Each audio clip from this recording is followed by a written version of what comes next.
दोस्तों पिछले सीजन में हमने देखा कि एक अनजान वायरस फैलने की वजह से धरती पर मौजूद सभी इंसान मारे जाते हैं, लेकिन पता नहीं कैसे ये फिलिप नाम का आदमी जिंदा बच जाता है जो इधर उधर इंसानों की तलाश में अकेले भटकते भटकते परेशान हो चुका था। इसलिए वो अपने जीवन को खत्म करने का फैसला करता है। लेकिन इसी बीच उसकी मुलाकात एक लड़की से होती है जिसका नाम होता है कैरल, जो उसे बिल्कुल भी पसंद नहीं आती, लेकिन अपनी जरूरतें पूरी करने के लिए वो मजबूरन उससे शादी कर लेता है। अब उन दोनों के बीच में सब कुछ ठीक ठाक चल रहा था और तभी उसे एक और लड़की मिलती है जिसका नाम था मेलिसा, जो इतनी खूबसूरत थी कि फिलिप उसे देखते ही लट्टू हो जाता है और उसे पटाने के लिए अलग अलग तरकीबें लगाने लगता है, जिस काम में वो सफल भी हो जाता है। लेकिन इससे पहले कि वो उसके साथ कुछ कर पाता, तभी कहीं से वहाँ पर टॉड नाम का एक मोटा आदमी आ जाता है और मेलिसा फिलिप को छोड़कर टॉड से सेट हो जाती है, जो देखकर फिलिप की गंदी वाली जल जाती है तो वह ऊपर वाले को कोसने लगता है और अपने लिए भी एक खूबसूरत लड़की की मांग करता है। और तभी उसकी मुलाकात होती है इन दो लड़कियों से जिनका नाम था गैल और एरिका। अब फिलिप उन्हें भी बहला फुसलाकर उनके साथ सुहागरात मनाने की कोशिश करता है, पर कैरल और बाकी लोग उसे रंगे हाथों पकड़ लेते हैं। जिसके बाद कैरल फिलिप से तलाक ले लेती है क्योंकि उसे भी एहसास हो चुका था कि फिलिप उसके साथ खुश नहीं है। जिसके बाद फिलिप फिर से गैल और एरिका के साथ सुहागरात मनाने का प्लान बनाता है, पर क्योंकि उसकी किस्मत कुत्ते की टट्टी से लिखी हुई थी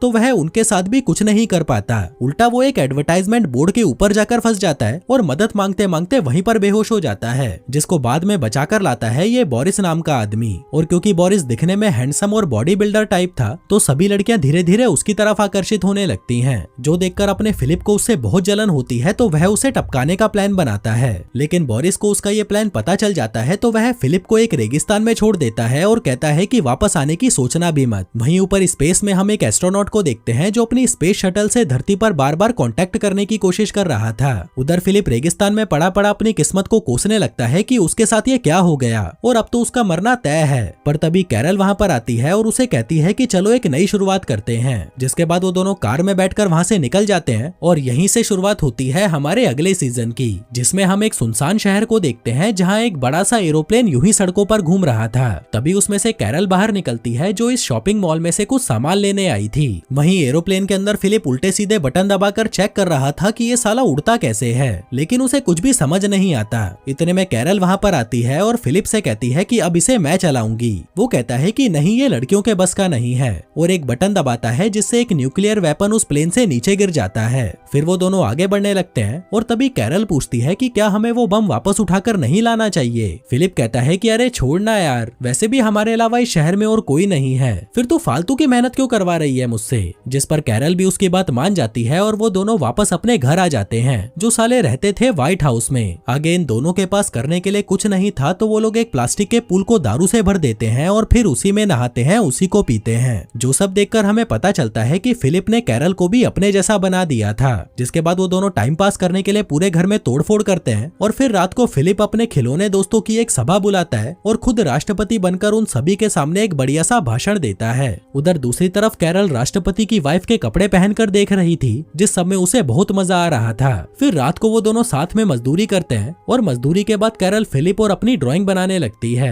तभी फिलिप पूछता है कि क्या हम लोग हमेशा के लिए व्हाइट हाउस में नहीं रह सकते। कैरल कहती है कि नहीं, क्योंकि मुझे यहाँ पर बिल्कुल भी मजा नहीं आ रहा। वो कहता है कि ठीक है, फिर हम अपने घर की खोज जारी रखेंगे। जिसके बाद सुबह होते ही वो दोनों वहाँ से निकल जाते हैं, जहाँ फिलिप कैरल को सरप्राइज देने के लिए उसे उसके पुराने घर में ले आता है, जो देखकर वो बहुत खुश होती है और फिलिप को अपने पूरे परिवार से मिलवाती है। फिर रात होते ही वो दोनों वहीं पर रुकने का फैसला करते हैं। लेकिन तभी कैरल उसे कहती है कि मुझे तुम्हारा सरप्राइज तो बहुत अच्छा लगा, लेकिन मैं यहाँ पर भी नहीं रहना चाहती। जो सुनकर फिलिप भड़क जाता है और कहता है कि मैं समझ गया तुम्हारा क्या इरादा है, तुम वापस टक्सन जाना चाहती हो क्योंकि वहाँ पर तुम्हारे सभी दोस्त हैं, लेकिन मेरा क्या, वो सभी लोग मुझसे नफरत करते हैं, यहाँ तक कि वो काला बोरिस मुझे जान से मारने की फिराक में बैठा हुआ है। कैरल कहती है कि यार उन बातों को 6 महीने बीत चुके हैं, अब तक तो उनका गुस्सा भी ठंडा हो चुका होगा। देखो यार, हम मुट्ठी भर लोग ही तो इस धरती पर जिंदा बचे हैं, इसलिए हमें मिलजुल कर साथ में रहना चाहिए। फिलिप कहता है कि तुमने ही मेरे साथ रहने का फैसला किया था तो अब मेरे साथ ही रहो, क्योंकि मैं तो वहाँ पर किसी भी कीमत पर नहीं जाने वाला। जो सुनकर कैरल गुस्सा हो जाती है और दूसरे कमरे में सोने चली जाती है। अगली सुबह वो दोनों फिर से नए घर की तलाश में निकल जाते हैं, जहाँ कैरल अभी भी उससे गुस्सा थी तो वह पिछली सीट पर जाकर बैठ जाती है। फिर थोड़ी देर बाद जब फिलिप गाड़ी में फ्यूल भरने के लिए एक पेट्रोल पंप पर रुकता है, तभी कैरल उसे बिना बताए ही गाड़ी से नीचे उतरती है और पेट्रोल पंप पर बने हुए स्टोर में से अपने लिए कुछ सामान देखने लगती है। लेकिन इसी बीच फिलिप गाड़ी चालू करके वहाँ से निकल जाता है, क्योंकि उसे पता नहीं था कि कैरल गाड़ी से उतर गई है। तभी तभी कैरल ये देखकर जल्दी से उसके पीछे भागती है और उसे रोकने के लिए हवा में गोलियां चलाने लगती है, लेकिन इसका कोई फायदा नहीं होता क्योंकि फिलिप ने गाड़ी में जोर जोर से गाने चला रखे थे। आगे रात में जब फिलिप कैरल को डिनर के लिए बुलाने अंदर जाता है तो वह देखता है कि कैरल तो वहाँ पर है ही नहीं, जो देखकर वह घबरा जाता है और जल्दी से अपनी गाड़ी मोड़ता है। वो मैप में चेक करता है और उसे पता चलता है कि आखिरी बार उसने अपनी गाड़ी किसी स्पीडी नाम के पेट्रोल पंप पर रोकी थी और शायद कैरल वहीं पर ही उसे बिना बताए उतर गई होगी। इसलिए वो रात भर ड्राइव करके शहर में जितने भी स्पीडी पंप थे सबको छान मारता है, लेकिन कैरल उसे कहीं नहीं मिलती। अब ऐसे ही 3 दिन बीत जाते हैं और अपना फिलिप निराश हो जाता है कि बेचारी कैरल पता नहीं कहाँ चली गई, लेकिन तभी उसे याद आता है कि वो काफी दिनों से टक्सन जाने की रट लगाकर बैठी थी और हो ना हो वो वहीं पर गई होगी। इसलिए अगले दिन वो भी छुपते छुपाते वहाँ पर पहुँच जाता है, लेकिन वहाँ पहुंचकर वो देखता है कि वो जगह तो अब बिल्कुल खंडर हो चुकी है, जल चुकी है, जो देखकर उसे कुछ समझ नहीं आ रहा था कि आखिर यहाँ पर हुआ तो हुआ क्या। वहीं दूसरी तरफ कैरल 3 दिनों से उसी पेट्रोल पंप पर फिलिप का इंतजार कर रही थी, लेकिन वो गधा तो उसे ढूंढने वहाँ पर आया ही नहीं। अगले दिन वो जनरेटर की मदद से गुब्बारा फुलाती है और रात के समय वो बहुत सारी फ्लेयर गन चलाती है ताकि फिलिप का किसी चीज पर तो ध्यान जाए, लेकिन इतनी सारी मेहनत के बाद भी कोई फायदा नहीं होता। वहीं फिलिप अपने जले हुए घर में अपने दोस्तों से बात करता है, कहता है कि उन नीच और गिरे हुए लोगों ने मुझसे बदला लेने के लिए मेरे घर को ही जला डाला, पर अभी मेन बात ये नहीं है। मेन बात ये है कि कैरल यहाँ पर भी नहीं है, शायद वो अभी भी रास्ते में होगी और इसी तरफ आ रही होगी, इसलिए मुझे कैसे भी करके उसे ये मैसेज पहुंचाना होगा कि मैं यहाँ पर पहुंच चुका हूँ। लेकिन मैं ये काम करूंगा कैसे?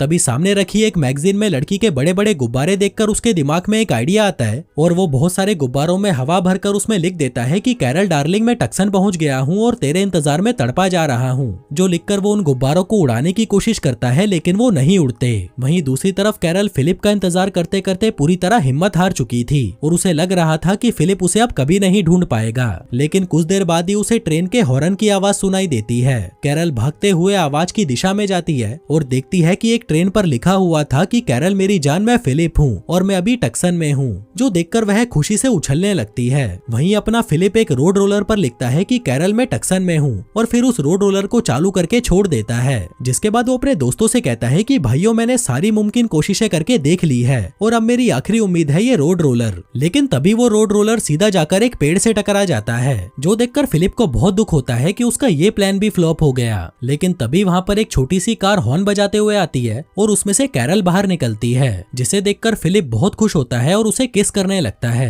फिर वो उसे अपना घर दिखाता है जो कि जल चुका था और सभी लोग भी वहाँ से जा चुके थे। कैरल कहती है कि वो लोग ऐसा कैसे कर सकते हैं, पक्का वो लोग जाने से पहले कोई निशानी या नोट छोड़कर गए होंगे। आगे कैरल फिलिप को अपने घर ले आती है और जब वो नहाने के लिए बाथरूम में जाती है तभी फिलिप के हाथ एक नोट लगता है जिसमें लिखा था कि हम सब लोग यहाँ से मेलबू चले गए हैं, प्लीज तुम भी यहाँ पर आ जाओ और हाँ उस फिलिप को अपने साथ भूलकर भी मत ले आना।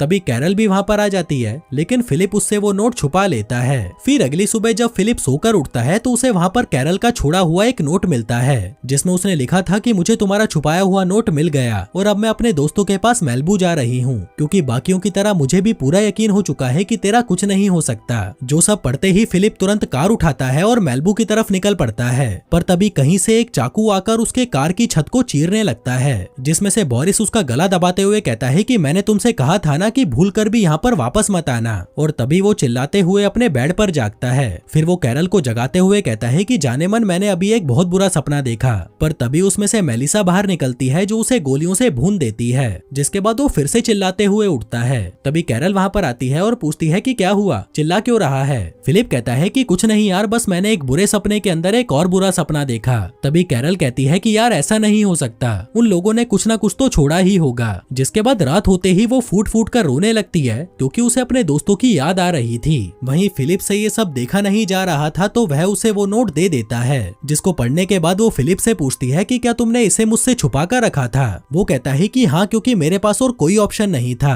तुझे तो पता ही है कि उन्होंने मुझे साफ साफ कहा था कि अगर मैं वापस आया तो वो लोग मुझे जान से मार देंगे, इसलिए मैंने तुझसे झूठ बोला, लेकिन अब सिर्फ तेरे लिए मैं वहाँ पर जरूर जाऊंगा। कैरल कहती है कि नहीं, हम वहाँ पर नहीं जाएंगे, हम यहीं पर रहेंगे। फिलिप कहता है कि तू पागल है क्या, मेरे लिए अपनी खुशी का सैक्रिफाइस क्यों कर रही है। वो कहती है कि हम जिससे प्यार करते हैं उसके लिए सैक्रिफाइस करना कोई बड़ी बात नहीं है। फिलिप कहता है कि ठीक है, चल इसी बात पर दारू पार्टी करते हैं। जिसके बाद वो दोनों दबाकर दारू पीने लगते हैं, लेकिन इसी दौरान कैरल को भयंकर वाला नशा हो जाता है तो वह वहीं पर बेहोश हो जाती है। फिर अगली सुबह जब उसे होश आता है तो वह खुद को फिलिप की चलती हुई गाड़ी में पाती है, वो फिलिप के पास आती है और कहती है कि मेरे मना करने के बाद भी तुम मुझे मैलिबू लेकर जा रहे हो ना। वो कहता है कि तुमने ही तो कहा था कि प्यार में सैक्रिफाइस करना कोई बड़ी बात नहीं है, लेकिन मुझे ये समझ नहीं आ रहा कि हम उन बाकी लोगों को ढूंढेंगे कैसे। और तभी उन्हें सामने से धुआं निकलता हुआ दिखाई देता है, जिसको पास से देखने के लिए वो दोनों अपना भेष बदलकर वहाँ पर जाते हैं। तभी फिलिप देखता है कि वो सभी तो साथ में बहुत खुश हैं, जिनके साथ ही वो वहाँ पर जैक्सन नाम के एक नए आदमी को भी देखता है। जिसके बाद वो कैरल से कहता है कि यार उन लोगों के सामने जाने की मेरी हिम्मत नहीं हो रही।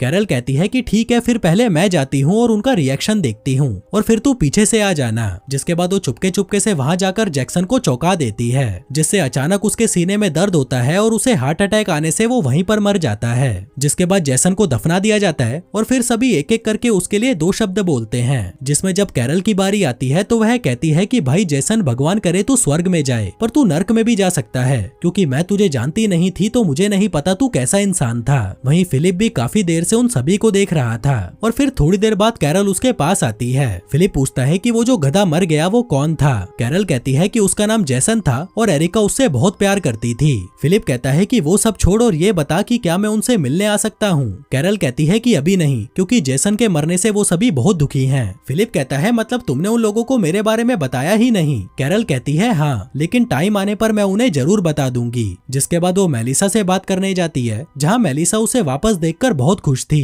कहती है कि ये तो बहुत अच्छा हुआ कि तुम्हें मेरा लिखा हुआ वो नोट मिल गया, मैं तुम्हें बहुत मिस कर रही थी। वैसे फिलिप कहाँ पर है, वो नहीं आया तुम्हारे साथ? अब इस बात का जवाब देने से बचने के लिए वो चाय के कप को अपने ऊपर गिरा लेती है और कहती है कि मैं बस 2 मिनट में इसे धोकर आती हूँ, फिर हम इस बारे में बात करेंगे। जिसके बाद बाथरूम में जब वो अपनी टी शर्ट साफ कर रही थी तभी वहाँ पर बोरिस आता है और पूछता है कि मेरी जान कैसी हो। कैरल कहती है कि सॉरी यार, मैं उस दिन तुम्हें बिना बताए यहाँ से चली गई थी। इसी बीच गैल भी वहाँ पर आ जाती है और कैरल को चिढ़ाने के लिए उसके सामने जानबूझकर बोरिस को किस करती है, ताकि वो ये कैरल को दिखा सके कि बोरिस अब मेरे साथ है। आगे सभी लोग एक साथ बैठते हैं, जहाँ पर एरिका तो जैसन को याद करके रोए जा रही थी। तभी टॉड कैरल से कहता है कि जब हमने तुम्हें आखिरी बार देखा था तब तुम फिलिप के लिए खाना लेकर जा रही थी। बोरिस पूछता है कि क्या तुम फिलिप के साथ रहती थी? वो कहती है कि हाँ, मैं उसी के साथ रहती थी। जिस पर गैल कहती है कि अच्छा ही हुआ कि तुम उस हरामी को यहाँ पर नहीं लेकर आई। मेलिसा कहती है कि कहीं फिलिप ने तुम्हें किडनैप तो नहीं कर लिया था, क्योंकि तेरे जैसी लड़की उस गधे के साथ तो नहीं जा सकती। कैरल कहती है कि नहीं, मैं अपनी मर्जी से उसके साथ गई थी। तभी एरिका पूछती है कि फिर क्या तुमने उसको भी मेरे जेसन की तरह चौंका कर मार डाला? कैरल कहती है कि नहीं, वो तो अपने आप ही मर गया। जो बात सुनकर वो सभी चौंक जाते हैं। आगे कैरल ये सारी बात जाकर फिलिप को बताती है, जिस पर फिलिप कहता है कि तेरे दिमाग में गोबर भरा है क्या? कैरल कहती है कि अरे यार, मेरे मुंह से निकल गया, पर तू चिंता मत कर, मैं सब कुछ ठीक कर दूंगी, बस मुझे थोड़ा सा टाइम दे। फिलिप कहता है कि वो सब तो ठीक है, लेकिन अब वो काला बोरिस तुझे सिंगल समझकर फिर से तेरी बजाने की कोशिश करेगा, तब तू क्या करेगी? कैरल कहती है कि तू उसकी तो बिल्कुल चिंता मत कर, क्योंकि अब बोरिस गैल के साथ है। आगे जब वो टॉड और मेलिसा के साथ थी तब वह फिलिप को अच्छा साबित करने के लिए उनको बताने लगती है कि फिलिप कैसे मरा। वो उन्हें अपनी ड्राइंग दिखाते हुए कहती है कि हम पहाड़ पर बने हुए एक शेल्टर पर गए थे, जहाँ मैं हमेशा की तरह अपनी उल्टी सीधी हरकतें कर रही थी, पर तभी अचानक मेरा बैलेंस बिगड़ा और मैं नीचे गिरने लगी। वहीं फिलिप ने जैसे ही मुझे देखा वो तुरंत मेरी मदद के लिए आगे बढ़ा, लेकिन इसी बीच उसका बैलेंस बिगड़ गया और वो सीधा जाकर खाई में गिरा और मर गया। जो सब सुनकर टॉड कुत्ते की तरह रोने लगता है। कैरल पूछती है कि क्या तुम फिलिप के लिए रो रहे हो? वो कहता है कि नहीं यार, मुझे अचानक से जेसन की याद आ गई। कैरल कहती है कि एक दिन तुम फिलिप की याद में भी जरूर रोओगे। टॉड कहता है कि ऐसा कभी नहीं होने वाला। अब कैरल का ये प्लान तो फ्लॉप हो गया था, इसलिए वो कोई दूसरा तरीका सोचने लगती है, जिसमें वो समुद्र के किनारे फिलिप का नाम लिखकर जोर जोर से रोने लगती है। तभी उसे सहारा देने के लिए बोरिस वहाँ पर आता है और उसे पकड़कर किस करने लगता है, लेकिन कैरल उसे तुरंत रोक देती है। आगे वो ये बात जाकर फिलिप को बताती है, कहती है कि वो काला बोरिस तो अभी भी मेरे ही पीछे पड़ा है। पता है, समुद्र के किनारे उसने मुझे किस करने की कोशिश की, जो सुनकर फिलिप भी हैरान हो जाता है। तभी कैरल उसे एक वॉकी टॉकी देकर कहती है कि जब मैं तुम्हें सिग्नल दूंगी तब तुम बिना डरे उन लोगों के सामने आ जाना। फिलिप कहता है कि नहीं यार, वो लोग मुझे मार डालेंगे। कैरल कहती है कि नहीं, वो तुम्हें नहीं मारेंगे, और अगर उन्होंने ऐसा करने की कोशिश की तो मैं तुम्हारे साथ वापस टक्सन चली जाऊंगी और फिर कभी यहाँ पर नहीं आऊंगी। जिसके बाद वो वापस उन लोगों के पास जाती है और उन सभी को इकट्ठा करके उनको फिलिप के बारे में अच्छी अच्छी बातें बोलने को कहती है। तभी टॉड कहता है कि मैं वो बात कभी नहीं भूल सकता जब उस हरामी ने मुझे मरने के लिए रेगिस्तान में छोड़ दिया था। जिस पर बोरिस कहता है कि मैं भी ये कभी नहीं भूल सकता कि उसने मुझे भी मारने की कोशिश की थी।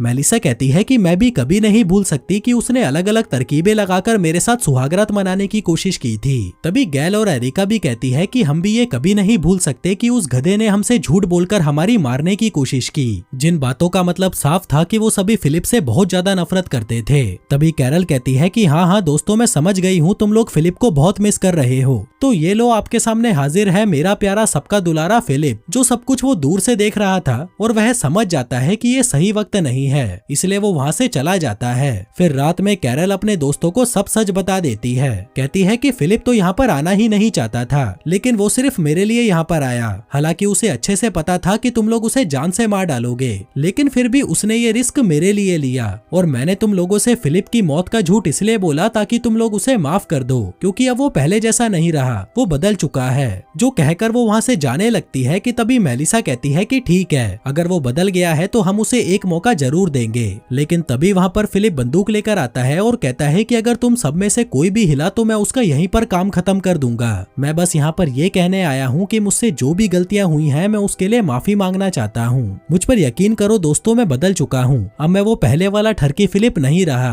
कैरल कहती है कि अबे तू पागल हो गया है क्या, मैं इन सबको पहले ही तेरे लिए मना चुकी हूँ। जो सुनकर वह खुशी से पागल हो जाता है। कहता है कि दोस्तों, मैं तुम्हें भरोसा दिलाता हूँ कि तुम्हें मुझसे कोई भी शिकायत नहीं होगी और तुम लोग इतना घबरा क्यों रहे हो, ये बंदूक तो नकली है। तभी अगले सीन में हम देखते हैं कि बोरिस उसे कैद कर देता है और कहता है कि अब तू यहाँ पर तब तक पड़ा रहेगा जब तक हम तुम्हें सच में माफ नहीं कर देते। फिर अगली सुबह हम देखते हैं कि फिलिप को बहुत तेज प्यास लगी थी, तो वह चिल्ला चिल्ला कर पानी मांगने लगता है। तभी कुछ देर बाद मेलिसा उसके लिए पानी लेकर आती है और उसके हाथ में देकर वहाँ से चली जाती है, जिसको वो पीने की बहुत कोशिश करता है पर पी नहीं पाता। तभी बोरिस वहाँ पर अपनी बंदूक लेकर आता है और उसे डराने के लिए हवा में गोलियां चलाने लगता है। वहीं गोलियों की आवाज सुनकर कैरल वहाँ पर आती है और पूछती है कि अबे कालिए तू कर क्या रहा है। बोरिस कहता है कि मैं तो बस इसके मजे ले रहा था। वहीं गोलियों की आवाज से फिलिप का मुंह निकल चुका था, तो कैरल उसकी पैंट बदलती है और कहती है कि तुम लोगों को हो क्या गया है, ऐसी सजाएं तो पुराने जमाने में दी जाती थी।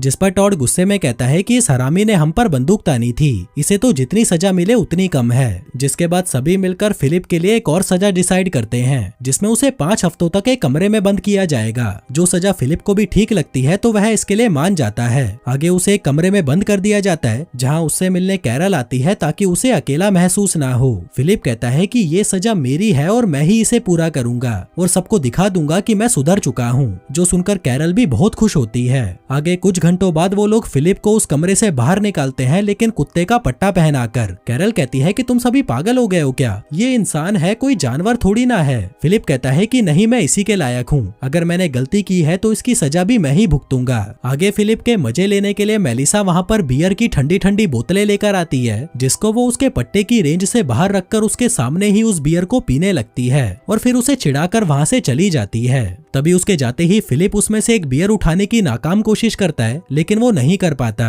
आगे दिन से रात हो जाती है और रात से सुबह हो जाती है, लेकिन फिलिप लगातार उन बोतलों को घूरता रहता है। लेकिन जब उससे और बर्दाश्त नहीं होता तो वह तालियां बजाकर किसी को बुलाने की कोशिश करता है, लेकिन फिर भी जब कोई नहीं आता तो वह वहाँ पर रखे हुए गमले उठाकर फेंकने लगता है। थोड़ी देर बाद जब सभी वहाँ पर आते हैं तो फिलिप उनसे कहता है कि प्लीज दोस्तों, मेरा पट्टा उतार दो, मैं सच में सुधर चुका हूँ। लेकिन उस जगह की हालत देखकर वो लोग समझ जाते हैं कि ये गधा अभी भी नहीं सुधरा। जिसके बाद बोरिस उसे पकड़कर एक डॉग हाउस में बंद कर देता है, जिसमें इतनी कम जगह थी कि वो ठीक से सो भी नहीं पाता। फिर थोड़ी देर बाद जब उसकी आंख खुलती है तो वह देखता है कि सामने आग लगी हुई है, जो देखकर वो डॉग हाउस के दरवाजे को जोर जोर से पीटता है, लेकिन कोई उसकी नहीं सुनता। जिसके बाद वो उस डॉग हाउस को पलट देता है और वहाँ से बाहर निकलकर बिजली के झटके खाते हुए स्विमिंग पूल से बाल्टियां भर भर कर उस आग पर डालता है। और जब वो आग बुझ जाती है तो वह वापस उस डॉग हाउस में चला जाता है। फिर अगली सुबह जब वो सभी उस आग को देखते हैं तो वह सीधा फिलिप से पूछते हैं कि क्या वो आग तुमने बुझाई, जिस पर फिलिप उन्हें इशारों में समझाता है कि ये बहादुरी का काम मैंने किया है। जो देखकर उन लोगों को भी एहसास हो जाता है कि शायद अब वो सुधर चुका है, इसलिए बोरिस उसका पट्टा खोल देता है। फिलिप ये देखकर खुश हो जाता है और उन सभी को दिल से शुक्रिया कहता है, लेकिन वो लोग उसकी एक नहीं सुनते और वहाँ से चले जाते हैं। फिर रात को फिलिप सभी को इकट्ठा करके कहता है कि मैं आप सभी का शुक्रिया करना चाहता हूँ कि आप लोगों ने मुझे फिर से मौका दिया। लेकिन वहाँ कोई भी उसकी बात सुनने में इंटरेस्टेड ही नहीं था। इसी बीच कैरल को कीड़ों की आवाज आती है, जो सुनकर वो सभी लोग उन कीड़ों को पकड़ लेते हैं और फिर रात को वो लोग उन्हीं कीड़ों को उबालकर खा जाते हैं, क्योंकि उनके पास खाने के सामान की कमी हो गई थी। फिर अगली सुबह फिलिप बाल्टी लेकर कीड़े पकड़ने के काम पर लग जाता है, लेकिन इसी बीच वो टॉड को देखता है जो चुपके से कहीं पर जा रहा था। तभी उसका पीछा करते हुए फिलिप एक कमरे में पहुंचता है जहां एक फ्रिज रखा हुआ था, जिसको जैसे ही वो खोलकर देखता है तो उसमें पड़ी हुई चीज देखकर उसकी आंखें फटी की फटी रह जाती है। अब दोस्तों, इस फ्रिज में क्या चीज थी और टॉड बाकी लोगों से क्या छुपा रहा था, और क्या अपना फिलिप सचमुच में सुधर चुका है या वो कोई नाटक कर रहा है ताकि वो उन लड़कियों को इम्प्रेस करके उनके साथ सुहागरात मना सके, वो सब हम देखेंगे अगले एपिसोड में। धन्यवाद।